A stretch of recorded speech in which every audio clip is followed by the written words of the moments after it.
to everyone who's joining us from the various and many places that you are because of the way these programs happen.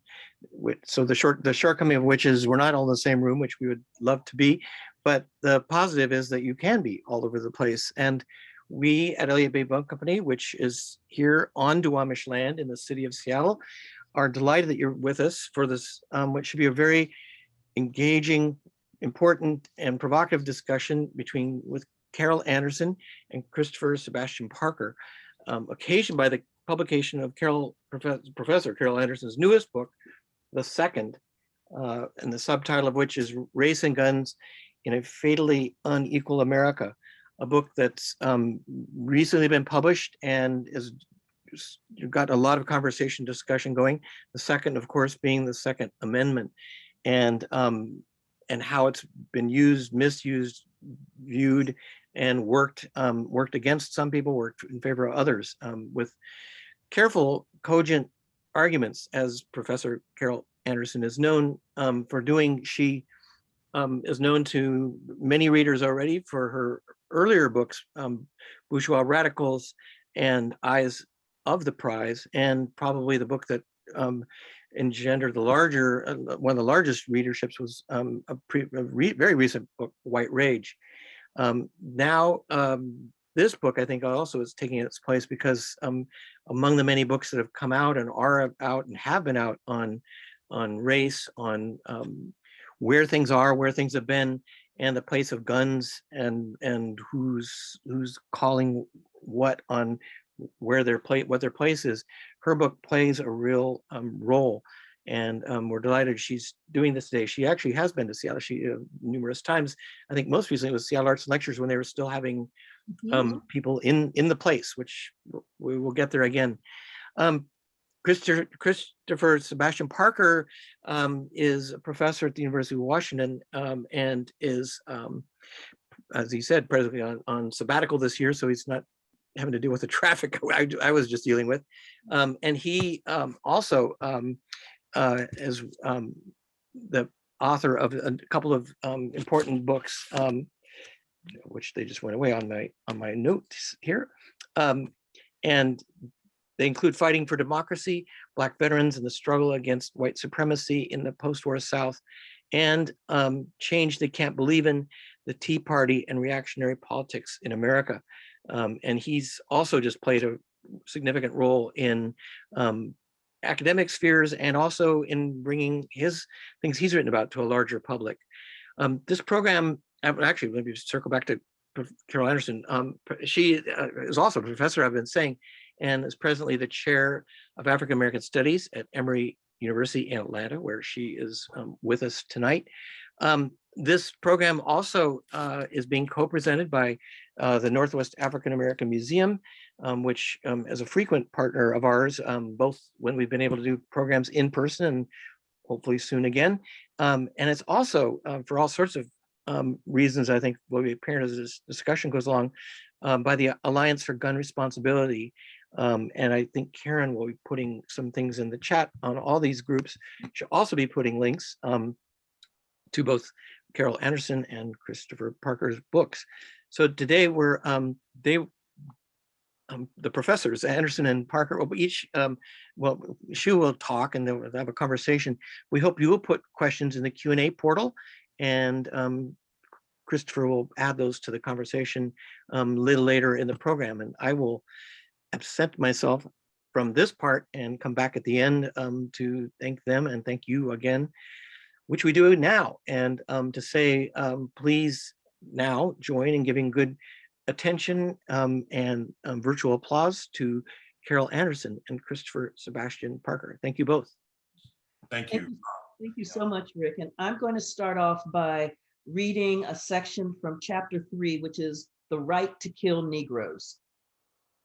Freedom was right there, hanging by the barrel of a gun and ink on a piece of paper. For nearly 500,000 free Blacks and 4 million people who were no longer enslaved, this could have been the moment when they stepped fully into the protection and rights of American citizenship. But that was not going to happen. It couldn't be. With the Second Amendment a flashpoint as Black people asserted their right to bear arms, the right to a well-regulated militia, and the right to self-defense, and America responded with its right to kill Negroes. That pathway to fractured citizenship was built by the battered but defiant Confederacy, President Andrew Johnson's unvarnished hatred of Black people, and the equivocation of the North about the rights and place of African Americans. The result was a nation half-heartedly trying to build an egalitarian society on the ashes of slavery. And those ashes, when mixed with the rivers of blood from Black people who thought citizenship would come through military service, who believed that they had the right to self-defense, and who hoped after the Civil War that they were now Americans, hardened into nearly impenetrable barriers. Andrew Johnson, who ascended to the presidency after Lincoln's assassination, was instrumental in sabotaging efforts to craft a political and legal environment in which the formerly enslaved and free Blacks could live fully. He pardoned many leaders of the Confederacy, welcomed those unrepentant rebels into their old positions in state government, and did not wince as they drafted new constitutions, such as Louisiana's, that boldly stated, "We hold this to be a government of white people, made and to be perpetuated for the exclusive benefit of the white race." And perhaps even more important, the state's new constitution affirmed the founding principle that people of African descent cannot be considered as citizens of the United States. Johnson was also unfazed as his emissary, Carl Schurz, reported in late 1865 on the miles and miles of recently butchered Black bodies hanging from trees, lying in ditches, and clogging roadways, dismembered limbs strewn everywhere, severed ears dotting the landscape, burning and decomposing flesh, making it almost impossible to breathe. While Schurz was clearly rattled by the way murder stalks and revels in undisputed carnage in the South, Johnson had no qualms whatsoever about this slow motion genocide. The president was also unconcerned about the rise of Black codes promulgated by these new old governments in the defeated South. These laws were an astonishing affront to emancipation and were designed to regain control of Black people's labor and lives, and to ensure that Black people who had tasted freedom would be defenseless against this seismic push back into a state of neo-servitude and subjugation. They were also, just as in the days of slavery, banned from owning weapons. Florida's legislation, for example, forbid Negroes, mulattoes, or other persons of color from possessing guns, ammunition, or blade weapons without getting the approval of whites in authority. For those who were caught with a weapon, the punishment was a public whipping of 39 stripes. Similarly, Alabama, Mississippi, and South Carolina made it illegal to sell, give, or rent firearms or ammunition of any description to any freedman, free Negro, or mulatto. In Louisiana, Blacks couldn't even carry a weapon. African Americans countered by petitioning, insisting, and demanding that they now had Second Amendment rights. The Bulletin of the African Methodist Episcopal Church explained that the freedmen have as good a right to keep firearms as any other citizens. A Black newspaper in Georgia went one further and laid out that not only did the formerly enslaved have the right to bear arms under the Second Amendment, but that no one had the right to strip them of their guns simply because they were Black, thereby placing them at the mercy of others. But that simply wasn't so. That amendment was not designed to help them. Its inclusion in the Constitution was to ensure a role for militias to control the enslaved. The defeat of the Confederacy, despite all of the language about a new birth of freedom, had not changed the meaning or the goal of the second. The anti-Blackness that undergirded slavery, that made it possible, that sustained it for centuries, still remained strong and unrepentant in post-Civil War America. And the hard fought for change in the legal status of Black people could not scramble that DNA, the operating principles of anti-Blackness. Wow. I don't find myself in this position often where I have to fret about following someone else. It's usually the other way around. And that is my friend and colleague, Carol Anderson at her best. I mean, I can just say I don't even know where to begin, but let me just start with a little history, to the history professor, for everybody else out here. I've known Carol, I knew her work before I actually met her in person. As I wrote my dissertation, I happened on her dissertation and later, her book, Eyes Off the Prize, The United Nations and African American Struggle for Human Rights, 1941 to 1955. And I've been a fan ever since, and I'm really thrilled that she's taken the leap into more public scholarship, because more people need to know about her work and indeed her voice and experience or presence, as we all have just done. So what can I say? I'm just kind of like, I'm not often awed, but I mean, what can I say?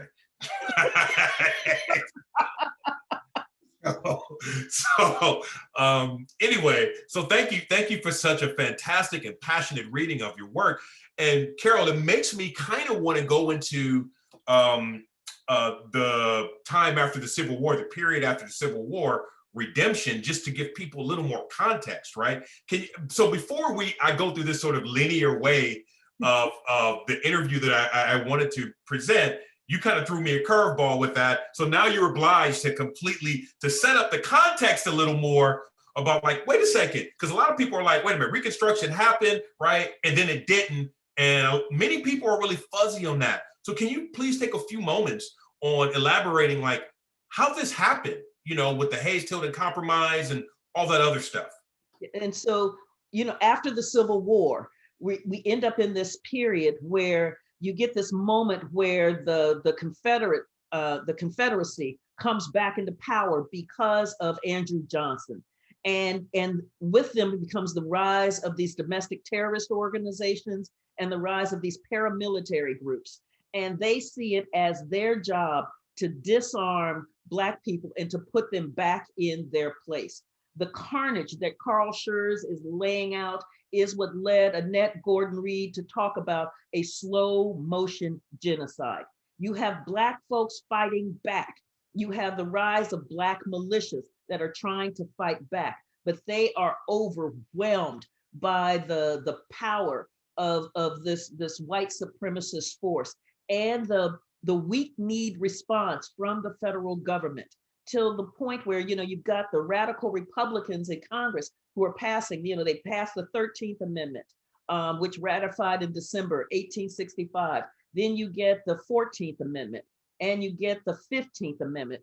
And they think, and that with the Enforcement Acts, they think they have provided the structure of citizenship and democracy for these freed people. But you've got not only the power of the violence raining down on Black folks and the weak political response, but you also have the US Supreme Court that guts the 13th, the 14th, and the 15th Amendment, as well as the Third Enforcement Act, that was designed to curtail the Klan and the white camellias and the red shirts. And instead, they gave them carte blanche to do their damage. And it is in that moment where we then get the Compromise of 1877, where Rutherford B. Hayes, as part of his deal in order to become president, helps withdraw the remaining few Union troops out of the South. You then get this negotiated period of redemption where the white supremacists are back in power and they're trying to figure out, how do we make the South strong again? And so they're negotiating with Black folks who still have the right to vote. Then we get to Jim Crow, the rise of Jim Crow, where they're like, wait a minute, poor Black folk are voting with poor white folk. We can't have this. We cannot have this. And so you get the rise of Jim Crow and massive disfranchisement. And a key element in this massive disfranchisement in pushing Black folks back in their place is the violence that rained down on them. So this is where we get the rise of lynching, but this is also where we get the massive array of laws about where Black people can be, where they can't be, how they have to be able to vote. And those laws are written in a race neutral way because of the 15th Amendment, but they are racially targeted. So this is what has drawn me to my work, is looking at the fractured citizenship of African Americans. how in these moments where Black folks are pushing forward to gain access to their citizenship, you have this wave of laws and policy and violence that pushes them back. Okay, thank you, Carol. Wow. All right, I actually want to. There's another question I want to ask you because it's sort of ironic in a sense that they're forever trying to take guns from Black folks, but it was because of these guns that Black folks had that the Union won the Civil War, right? That is a deep irony, is it not? Well, and I've got to say, it's because in the war for independence, we're going to go back a little bit further. In the war for independence, initially Black folks were banned from joining the Continental Army because there was this fear of Black folks with guns. And this is that anti-Blackness that I'm talking about. That Black people are somebody said, one of the guys back then said they were domestically dangerous. So that they are dangerous, they are a threat. And so there was this ban, but the British are kicking some USDA grade A prime beef butt. They are just bringing it.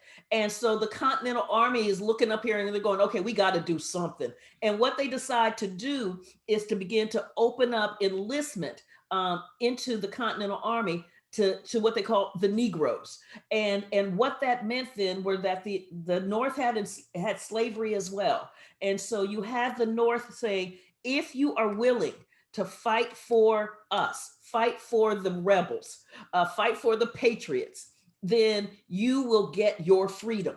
And so the North is offering freedom to the enslaved to be able to join the Continental Army and fend off the British. This creates a Continental Army that is fully integrated. This is an integrated fighting force, and they stiffen. And so the British are like, dang. And so they decided to go what they call to hit the soft underbelly, which is the South. And so they hit Georgia and they took Georgia like that. And so now they're headed up to South Carolina, Charleston. And Charleston is looking up, the government in Charleston is looking up because the vast majority of their white men are used for the militia. And the role of the militia in the South is to curtail slave revolts, to curtail slave uprisings. And they have deployed most of their white men to do that work. So they only have 750 white men available to face 8,000 British troops that are coming at them. And so George Washington sends his emissary down there and he says, look, you know what you've got to do. You don't have enough white men for what the British are bringing. What you've got to do is you have to arm the enslaved. The South Carolina government was, as they said, we were alarmed, horrified. And they said, we don't even know if this is a nation worth fighting for that would ask us to do something like this.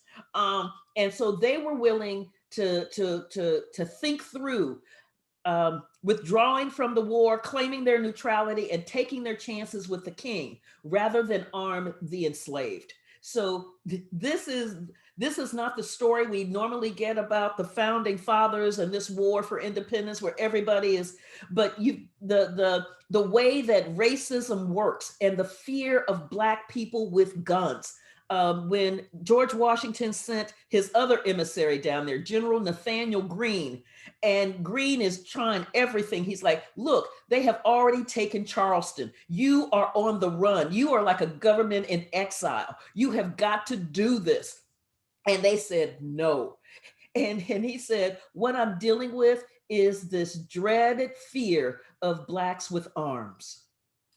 The funny thing, and I say funny both ha because the United States was getting its ass kicked, A, B, or the colonies were. But B, here's another part to this though, that what eventually made Washington to agree to the accession of Black folks was because Lloyd Dunmore was like, hey, you guys can come fight for us, right?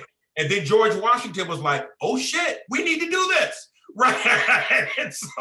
And that's how that went down. Right.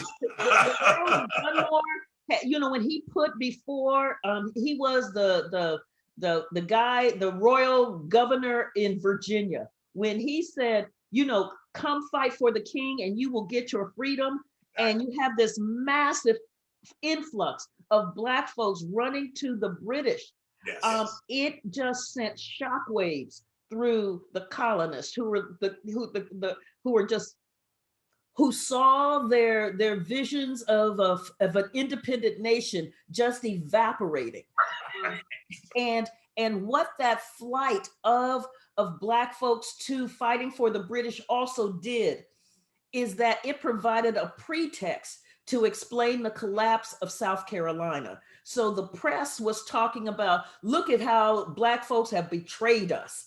But what they didn't mention was that Black folks in the colonial army were there for longer stretches of time, and they had a lower AWOL rate than the white enlistees.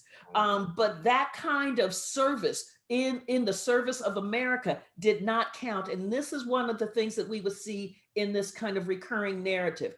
Black betrayal, Black threat, Blacks are dangerous, and they cannot be trusted with arms. Yeah, but another part of this recurring narrative, though, Carol, is like whenever we're not at war, Black folks are oppressed, right?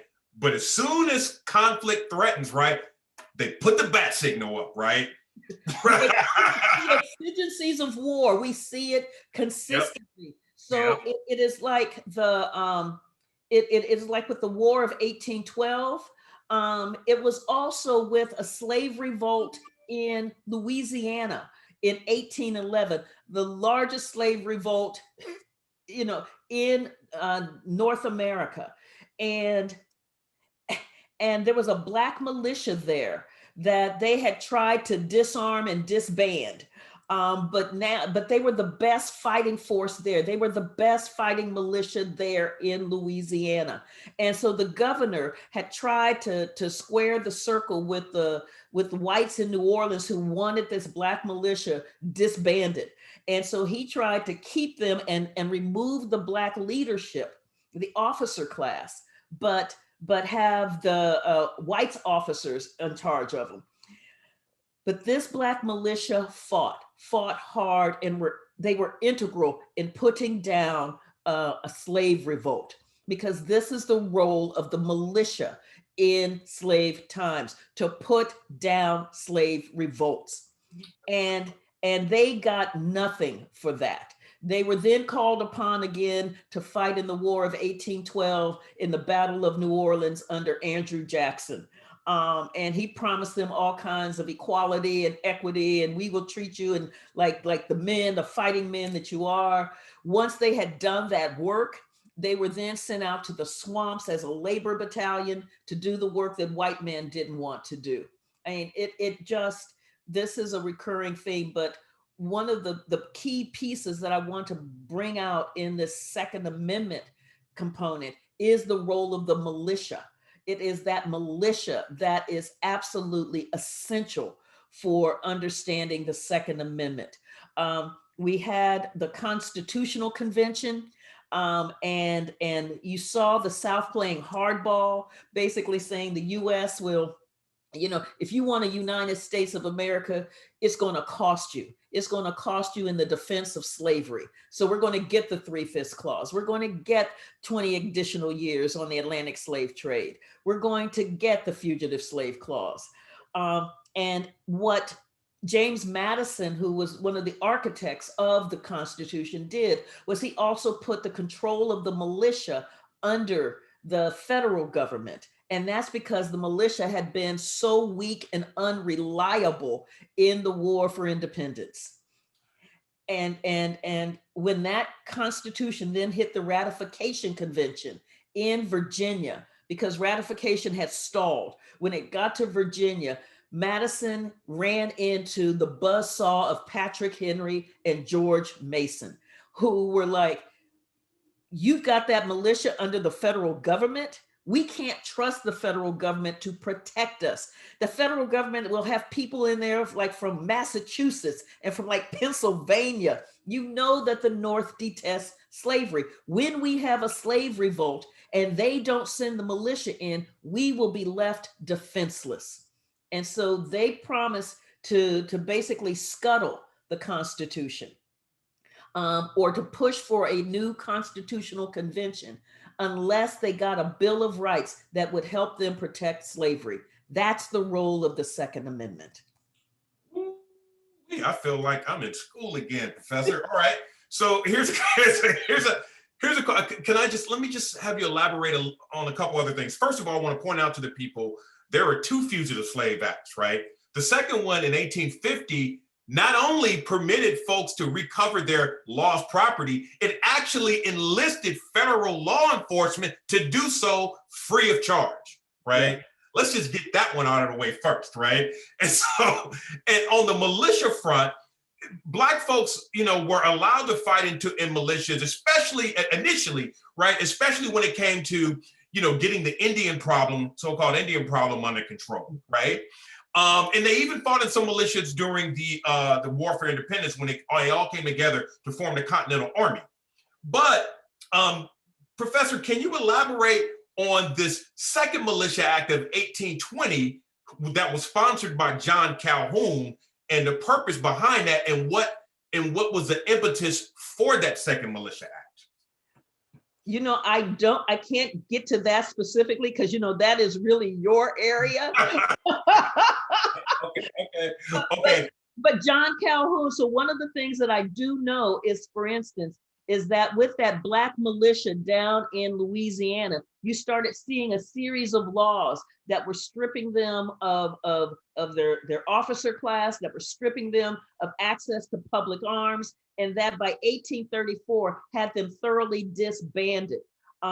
So that you had, because there was the fear of Black folks with guns, the fear of Black folks who were trained and who knew how to use these weapons and who knew what military formations looked like. You didn't want that kind of training, Black men to have that kind of training, because it was a threat, it was a danger to white society, it was a danger to slave society. That's right. And the Haitian Revolution happened in 1791, right? Yeah. That scared the bejesus out of white folks in the South, right? And a lot of things followed from that, right? One of which was the Militia Act of 1820. One of the other things I want to talk about before I really got to get to the rest of this is the significance of militia service and how that the barring Black folks from militia service affected the Dred Scott decision, right? So one of the things that you had the 1792 Militia Act, right. And that 1792 Militia Act said that all able-bodied white men from the ages of 18 to 45 had to join the militia, and they had to own a gun. It became part of understanding that this was their commitment to citizenship. This was the way that they showed their service to the nation. And so you get this linkage of whiteness with guns, with citizenship. When we get to Dred Scott, and Dred Scott was about a Black man, Dred Scott, who was enslaved, but had his master had taken him to free soil, to Illinois as well as to Wisconsin, and then had taken him back to Missouri, which was a slave state. Dred Scott said, yo, I'm free. I lived on free soil for years. I'm free. And that was the question. Roger Taney, Chief Justice Roger Taney, in a horrific, infamous decision, wrote that Black people weren't citizens at the founding. They weren't citizens when they were applying for passports. The Secretary of State turned them down, as did the Attorney General of the United States. They can't carry the mail. And if they were citizens, they would be able to go easily from state to state, and they could carry weapons wherever they went. And then he wrote that a Black man has no rights that a white man is bound to respect. That's the one. that is the one, right? Dred Scott decision. So you saw how citizenship was tied up with access to guns. They could have guns wherever they went. And making it clear, as you're looking at issues of passports, looking at issues of being able to be a mail carrier, that they're not citizens. They have not been, nor will they ever be. That was Dred Scott. Thank you. That's I was waiting for you to say those infamous words that Black people have no rights that whites are bound to respect. And that was slave as well as free folks. Yes, absolutely, absolutely. And this was the thing, is that the precarity of Black life meant that free Blacks really weren't free. You had these legal decisions coming through that said that they're not really free men. That means if they were really free, they would be citizens. And so you have a series of laws coming up, not only in the South, but in the North as well, that bans African Americans, that bans free Blacks from being able to carry weapons. Mm-hmm. Very good. Thank you. Man, you are killing it tonight, Professor. This is you all the time. Okay, so here's a question for you. So then how do we explain, the Deacons for Defense and Justice in the 1950s, right, in the early 1960s in Louisiana, and compare them to the Panthers in the Bay Area in the early to mid 1960s? Why were the Deacons permitted to carry weapons in the South, no less, right? In the deep South in Louisiana, right? And the Panthers were barred from doing it once they showed up at the California State Capitol in Sacramento. So can you tell us a little bit about the Deacons for Defense and Justice, please? Yeah, so and the Panthers.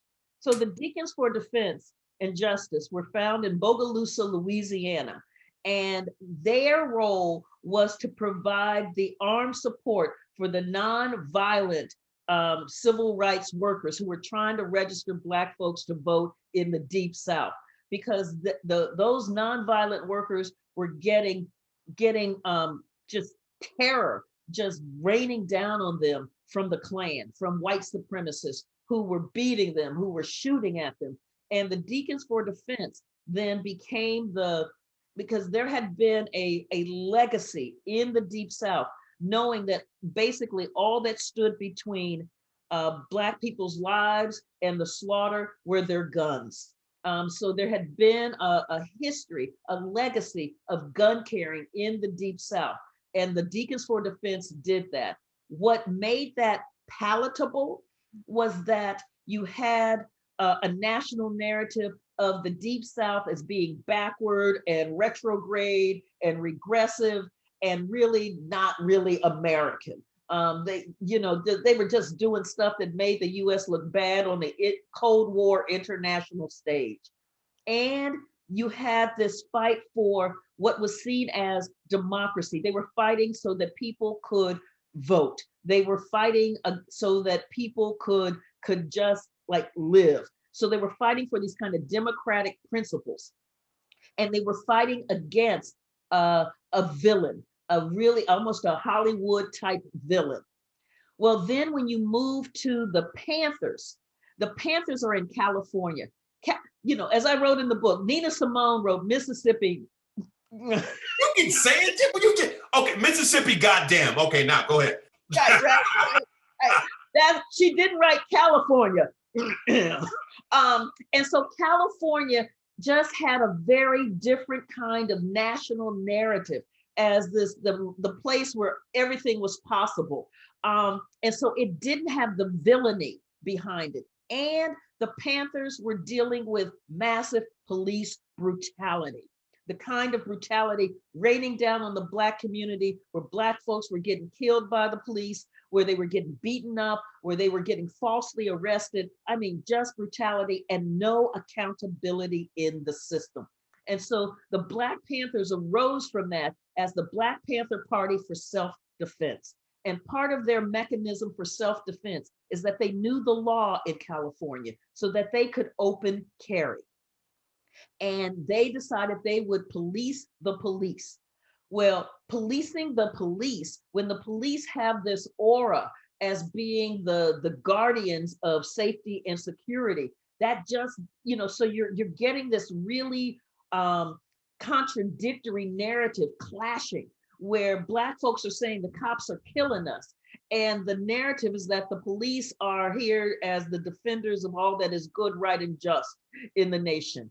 And so the Oakland PD ran to Don Mulford, a conservative assemblyman in the California legislature, and said, you have got to help us with these Panthers. Every time we pull them over, we can't get them on anything because they know the law. So they're carrying licensed weapons, and they're carrying the kinds of weapons that they're allowed to have. We're not finding any sawed-off shotguns.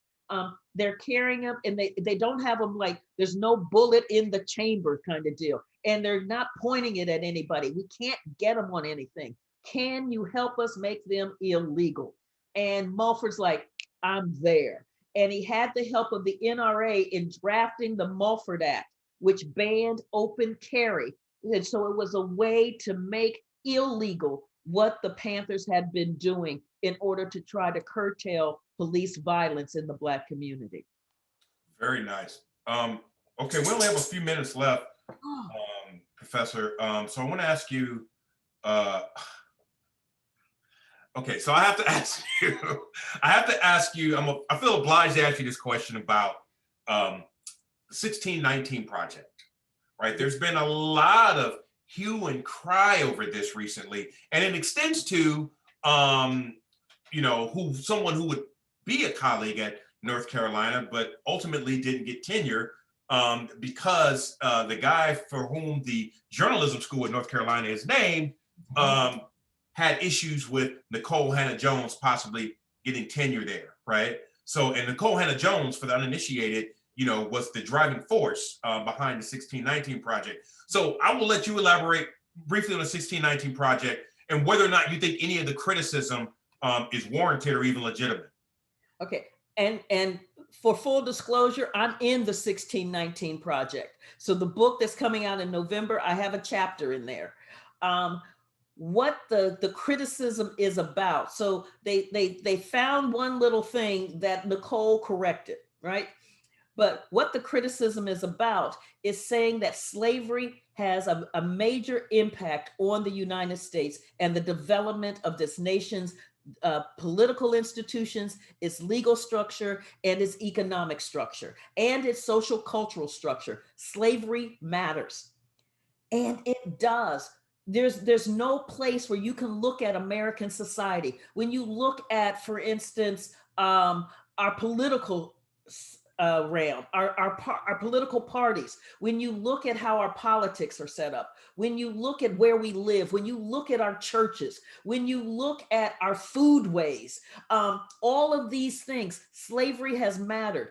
And the pushback is about wanting a narrative, wanting a history taught to our children that ignores the power of racism, the power of slavery, the power of racist institutions in shaping this nation. And it's to create these kind of cardboard heroes so that we just get that George Washington chopped down the cherry tree because he can't tell a lie.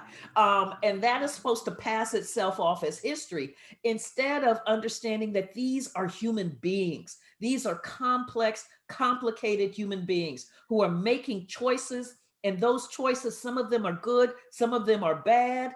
And if we don't understand how those choices were made and the forces that were driving these decisions, then we cannot deal with where we are right now. America right now makes no sense unless we understand the power and the force of slavery, of Jim Crow, and of our so-called post-racial society. None of it makes any sense. So I'll leave you. One last statement. I'll ask you a question to which I hope you respond, and I'm sure you will do so in very succinct and eloquent, eloquent fashion. Why study racism, Carol? Like, isn't that opening old wounds, right? Why go backwards? Why go to the past? Why emphasize you're a historian? Why emphasize, racism then? Because it's in the past. These people now, these white folks now, they aren't responsible for slavery and Jim Crow, right? Now, of course, this is not what I'm saying clearly, right? I mean, look at this. Right? These are not my words, but these are words of people who often come after Professor Anderson and people like her, who want to make sure we have a critical understanding of racism. And so why is this so important right now, right? Our country's already divided, so why continue to divide it even more? And I love this question. To me, this is like therapy. If you don't tell the truth, you never get well. And it's the way that, how do we understand how Kyle Rittenhouse, who was the 17-year-old white child who took an AR-15 that he illegally obtained, crossed state lines, and went into Kenosha, Wisconsin, where there was a protest because a Black man, Jacob Blake, had been shot in the back 7 times. And the police welcomed this Kyle Rittenhouse. Oh, we appreciate that you guys are here. We want some water. And then Kyle Rittenhouse goes and he guns down 3 people, killing 2 of them, seriously wounding a 3rd. He walks back to the police after shooting down 3 people with his hands up, and the police ignore him. They don't register threat with him. Right. How do we understand that when we juxtapose that to Tamir Rice, who was the 12-year-old child in Cleveland, Ohio, playing alone in the park in an open carry state, and he's playing with a toy gun, and the toy gun didn't have the orange tip on it, so it didn't register that it's a toy. But Ohio is an open carry state. And the open carry law says, as long as you're not pointing it at someone, as long as you're not threatening them, you can carry it. There's nobody around him in this park when he's got this toy gun. The police roll up, and within 2 seconds, they shoot him dead. 2 seconds. And what they said was, we were afraid. He was a threat. He was dangerous. So how is it that Tamir Rice, a 12-year-old child, is a threat and dangerous in an open carry state when there's nobody around? But Kyle Rittenhouse, who is in a crowd of people carrying an illegally obtained AR-15, is welcome. We really appreciate you guys are here, and here's some water. So they recognize Kyle Rittenhouse's humanity. They did not recognize Tamir Rice's. If we don't understand how we got here, this thing keeps happening. So no, great points, Professor. But I also want to highlight, I forgot the guy's name. I'm sure I did this, just to retain my sanity. The guy that shot up Mother Emanuel and killed 9 Black people. This dude got taken alive, and they took him to Burger King, right? Dylan Roof. Dylan Roof. Exactly. Right. Yeah. Can you imagine if a Black man did that to some white parishioners? No. So this is one of the other things on why study racism. It's the thing that we know that's in our ether. So when we say that, if you look at the insurrection of January 6th, where whites stormed the US Capitol to overturn an election, to basically stage a coup, that we say that if we know that if those folks had been Black, it would have been a massacre. Why do we know that? Because we do know that. We saw that when there was a Black Lives Matter protest movement, a protest march, that they had called out uniformed troops standing there, weaponed up, ready for them. So the sense of threat, the sense of violence that rains down on just I've got the last chapter is called "How Can I Be Unarmed When It Is My Blackness That You Fear?" When Blackness is the threat, being armed makes you exponentially dangerous, but being unarmed also makes you vulnerable, and you're still dangerous. That is the conundrum that is around the Second Amendment. When we understand that the Second Amendment is designed to curtail Black people's rights, to subjugate them, and that it was the bribe that was offered to the South to not have a new constitutional convention, that we need to treat that Second Amendment the way that we currently treat the 3/5 clause, as something that is basically an unholy deal, a deal made with the devil, and that it is designed to destroy, to not even recognize Black people's full humanity. It is designed to subjugate. But Professor, doesn't the Second Amendment protect? There are a lot of Black armed self-defense groups that are springing up everywhere these days. Yes, they are. Does it not protect them, the Second Amendment? This book started with the killing of Philando Castile. Right. Philando Castile was pulled over by police, and the police officer asked for his ID. Philando Castile was following NRA guidelines that said, "Officer, I just want to let you know that I have a license to carry weapon with me. I am reaching now for my ID the way that you had asked." And the police officer started shooting. Philando Castile was gunned down, not for threatening an officer, not for brandishing a weapon, not for pulling the trigger, for simply merely having a gun. And the officer said, "I was afraid. I saw danger. I felt threatened." Okay. So what you're saying is that these folks who belong to these Black armed self-defense group, they run the risk of becoming slaughtered, right?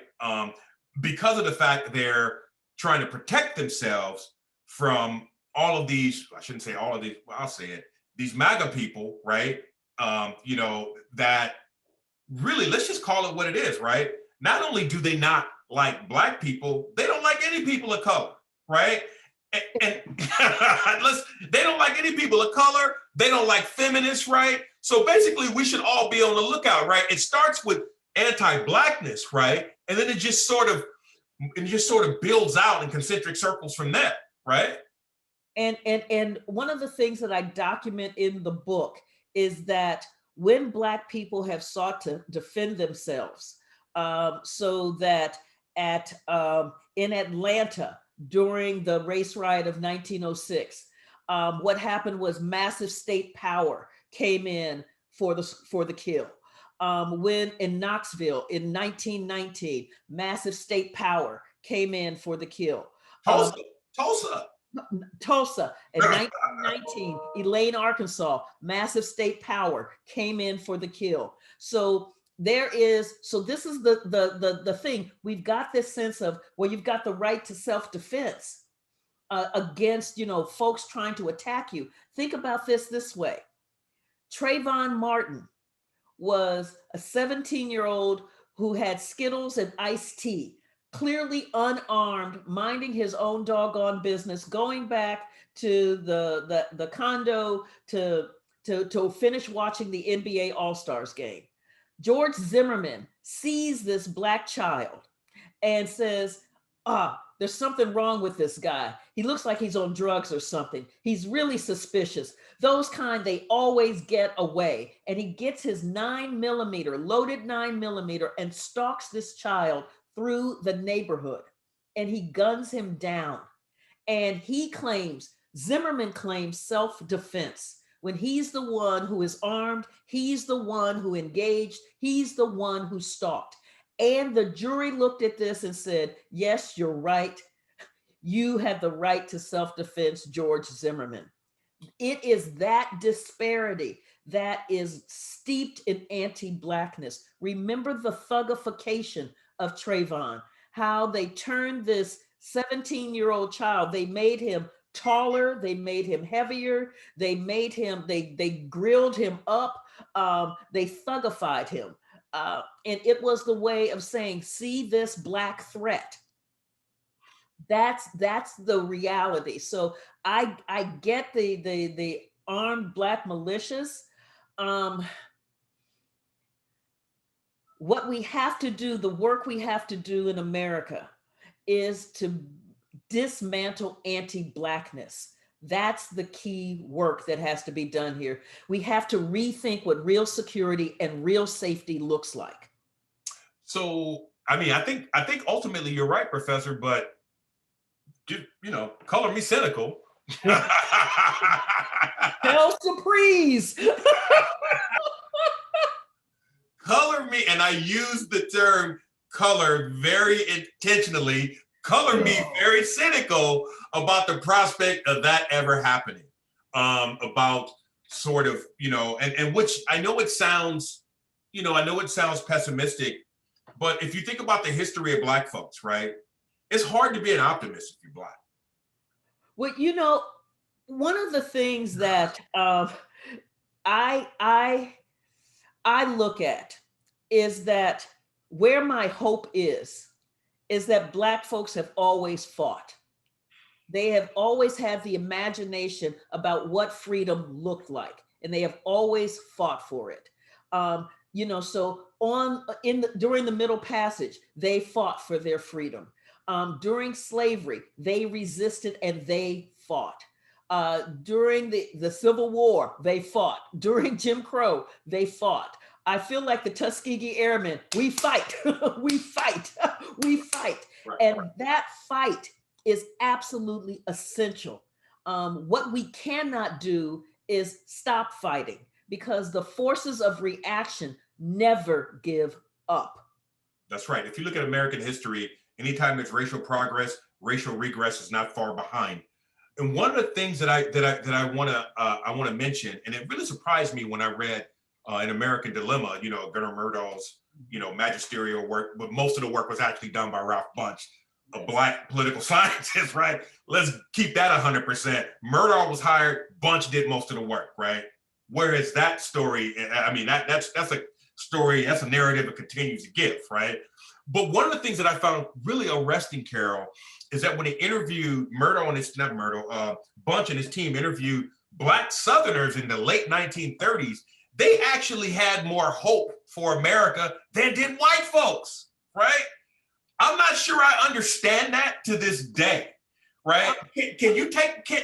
But to your point about fighting, right? Can you educate at least me on this? Like, why was that? Given that was a solidly Jim Crow era, in the Deep South. Can you explain this to me? And I really think it has to do with the kind of strength of imagining what freedom feels like, what it looks like. The thing about America is that there is America, and then there are the aspirations of what America says it is. And Black folks have always fought on the aspirational plane. Where we end up with the craziness is where folks treat those aspirations as achievement, where they treat we hold these truths to be self-evident as if they're actually realized. When Black folks are going, no son, no son, no son.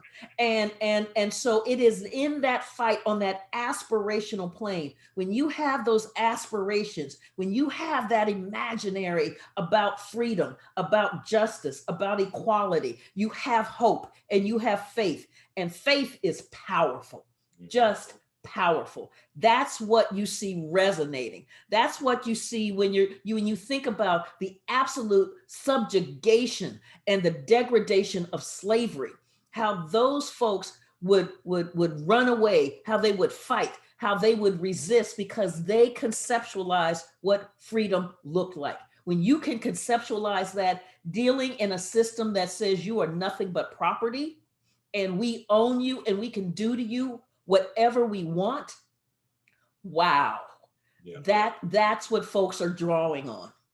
So it's this hope. It's this hope that the United States will finally bring its social practices into alignment with this professed principles. And it's more than hope, because faith without works is like, boy, you ain't doing nothing. So okay, so I just reworked that Bible verse, but you know what I mean. and so what you see is the constant mobilization and the organizing. You see the constant strategy at the grassroots, at the political level, in the cultural level, that constant work towards freedom, that constant work toward making that aspirational plane a reality. And so I think I will turn it back over to Rick on this so he can do the outro, but I just want to ask just one last question. I think I said I was going to ask question like 3 questions ago, but but here's the last one. So what made you turn from your scholarship, right? From that for which you were trained to do, right? Going to the archives and doing this real historical work, that, people like your colleagues, I think myself included, would read and cite and learn, to a more public facing scholarship, right? So was there an inflection point where you were just like, I got to do this now? There really was. It was, the first two books were traditional historical works. Then came White Rage, and White Rage emerged out of I was in my home office, I'm watching TV, and Ferguson is on fire. And it didn't matter which one of the stations I was watching. I had the remote in my hand. So CNN, MSNBC, or Fox, they were all saying the same thing. Look at Black folks burning up where they live. Ooh, look at those Black people burning up who burns up where they live? Look at all of that Black rage. And I went, that's not Black rage, that is white rage. And I went, that is white rage. And I started writing. And because I was like, we are so focused in on the flames, we miss the kindling. And the kindling are those policies that systematically undermine African-American citizenship rights. So looking at what happens in our school systems after Brown, looking at the criminal justice system, looking at the political system and massive voter suppression, those policies do damage. And so that's how I saw that the role that I had to play as a historian was to correct this narrative that was floating out there, that just Black folks were just burning up something because they were just burning up something because they were just mad. No, this is kindling. When we understand the kindling, when we understand those policies and the tripwire for those policies, the catalyst for those policies, and the catalysts are Black people advancing towards their citizenship rights, and that is the trigger. Black aspirations, Black achievement. When we look, for instance, at the 2020 election, and Black folks turned out, the turnout rate was phenomenal. And the response has been a wave of voter suppression laws.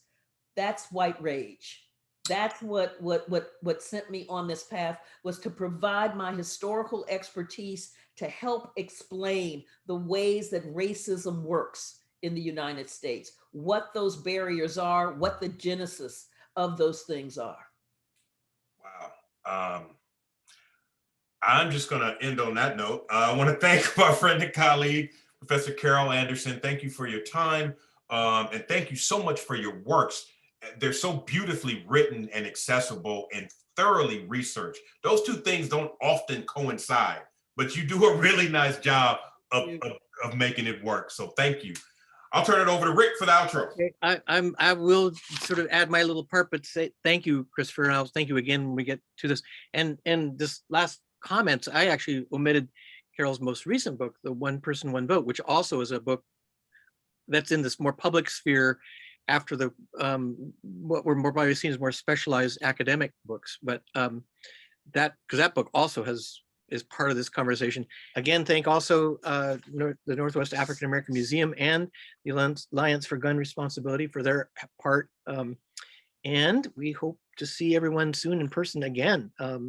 We're getting closer. And so thank you both, and thank you all for being with us. And this is so important, what you've written about, what you've talked about, and for us now to read and heed.